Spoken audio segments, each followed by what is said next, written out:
You're watching a production of South Dakota Public Broadcasting.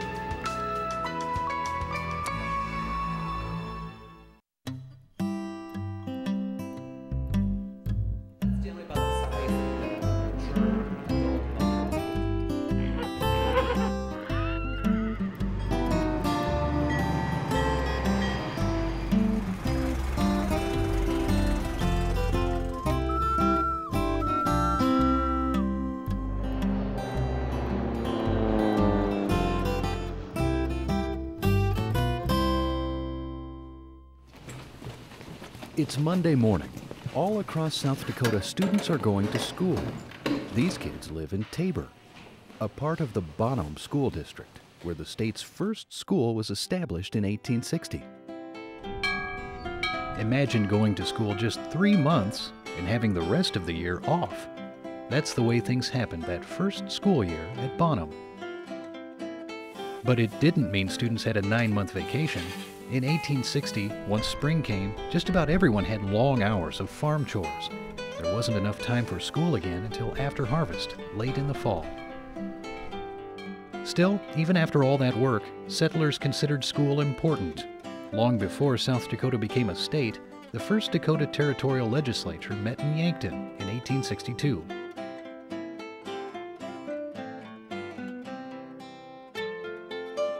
Education was a topic. Territorial Governor William Jaynes spoke.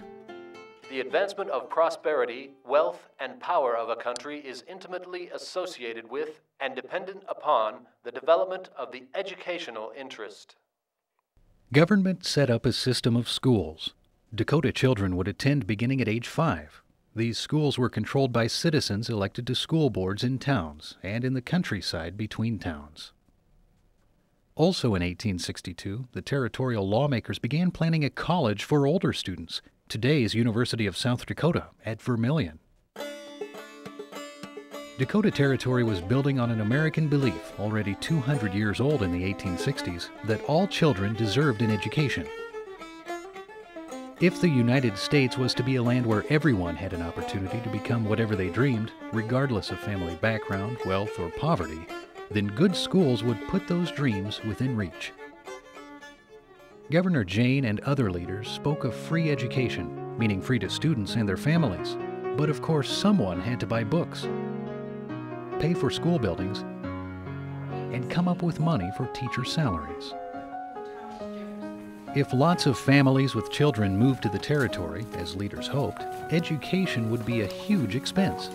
The leaders looked around them and saw something else that looked equally huge: the vast Dakota landscape.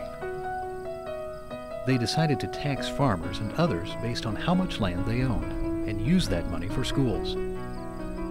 William Beadle, an early education superintendent, thought it was also important for the territory, and later the state, to own school lands. These lands would be rented to farmers, and the rent money would go to schools.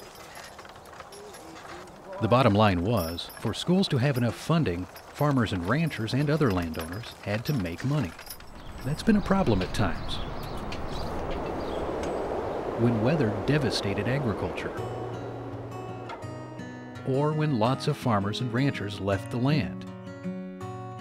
But taxing land, the property tax, remains the main way South Dakotans pay for public schools. Superintendent Beadle believed in local control, that schools should be planned and run by the communities and families who had children attending. So, in the 1800s, for example, the school at Frederick, where many families had recently arrived from Finland, felt much different than the school at Eureka, where German-Russian immigrants had their own school traditions. In some early South Dakota classrooms, lessons were taught in languages other than English, including Norwegian, German, and Dutch. And while public schools, those supported by taxes, were open to any child, families had the right to educate their kids at home or in other kinds of classrooms. Churches established schools in some South Dakota towns. Churches built schools on South Dakota reservations, too, after the United States government asked them to. The Episcopal, Presbyterian, and Congregational churches built reservation schools, as did the Catholic Church under Father Martin Marty. Often these were boarding schools, where even very young children lived in dormitories, away from their families.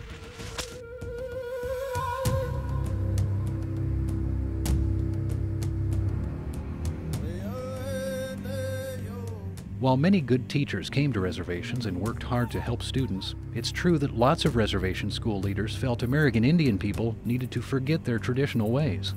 That way, the thinking went, they'd more likely succeed in the modern world. Often on South Dakota reservations, students were forbidden to speak their family's traditional language. During the 1900s, reservation residents worked to gain local control of their schools. They were successful. The schools became places where traditional ways were studied and celebrated. In the late 1800s and early 1900s, thousands of schools were built across South Dakota. By far, most were one-room country schools, where one teacher worked with an average of 10 students, first grade through 8th. Early South Dakotans thought kids should be able to walk to school up to 2 or 3 miles each way. That's how schoolhouses were spaced across farm country. Of course, 2 or 3 miles can be a long hike on a South Dakota winter day. One of the state's worst tragedies happened in January 1888. 112 people died when a sudden blizzard hit. Many were children, dismissed from school and walking as the weather turned dangerous. One-room school teachers, usually women, needed lots of skills. They had to keep their buildings heated, first with coal and later with oil-burning stoves. They had to keep everyone learning, even though one student might be doing 8th grade work while his neighbor did 1st grade work. These teachers had to handle emergencies, from threatening weather to snake bites, all by themselves. It was also good if they could umpire baseball, make minor building repairs, and lead them in song. Towns built schools for students grade 1 through 8, too, and that's also where the state's public high schools were located. It's hard for people in bigger cities to understand how much a school means to a very small town or a completely rural area. Sometimes these schools have housed the region's sole library and have been the only places where the community could enjoy concerts, plays, and basketball games. That's why it was painful when smaller schools closed across South Dakota in the middle and late 1900s. It didn't make sense for taxpayers to support so many schools when good roads and buses meant students could easily be moved to bigger places. Almost all one-room schools closed, and some neighboring towns like Deadwood and Lead combined their high schools. Other trends changed South Dakota education during the last half of the 20th century. As kids started the new school year in the fall of 1957, they couldn't have guessed that a rocket, halfway around the world, was about to change their classrooms. The rocket launched a Soviet Union satellite named Sputnik into space, and Americans were stunned, worried they were falling behind the Soviets in science and technology. Schools everywhere in the United States began teaching more science and math. Beginning in the 1970s, South Dakota schools responded to a national law saying students with even the most severe disabilities had a right to meaningful educations. Another trend in the late 1900s saw more South Dakotans than ever before wanting to continue their educations beyond high school. Colleges and universities grew. In addition to the University of South Dakota at Vermilion, for more than 100 years, South Dakota has supported state colleges or universities at Aberdeen, Brookings, Madison, Spearfish, and Rapid City. There are also some private colleges. And in the 1960s, reservation leaders began building colleges. The value of education to any young person is very important to me. It was something that I just pounded into my kids' head as we sat around the dinner table or, sat around visiting. That the importance of getting an education for themselves, not only because it would better their lives, but the lives of their families in the future. And what was important to me were people like myself who had to support children without a mate. My husband and I had broken up and my children were little, and I couldn't leave the reservation to go off and get my education. I had to stay right here because I had a job and I had all these children to support and to raise. So, and I thought of other girls, other women who were in the same situation that I was in. And so that's what I told them, that, you know, we need this college here because of, you know, people like myself. Not every South Dakotan who wants an education beyond high school selects a college or university. The tech schools in South Dakota, and there are 4 of them, and Southeast is of course the one in Sioux Falls, purpose is to help people get skills to go to work. And we have what we call one-year programs, where you go to school for 1 year and you get what they call a diploma, or you can go for 2 years in the program and get what they call an associate degree.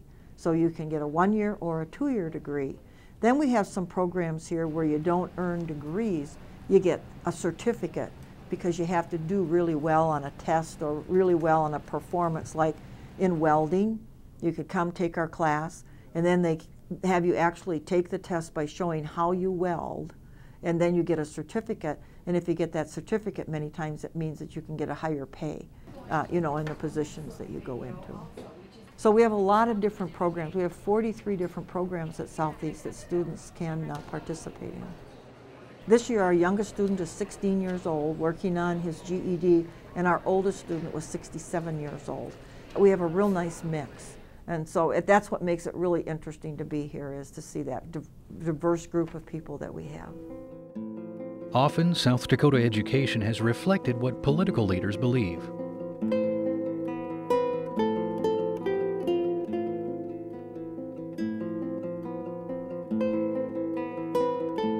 For example, Governor George Mickelson believed local control to be important and looked for more ways to involve communities in shaping their schools. Governor Bill Janklow promised South Dakota would lead the nation in learning technology and work to wire the schools for computer connections. Our schools today, in many ways, are different from the first one in Bonham. But in some ways, they're exactly the same. Places where kids want to learn and teachers want to help. Places backed by communities who hope for bright futures.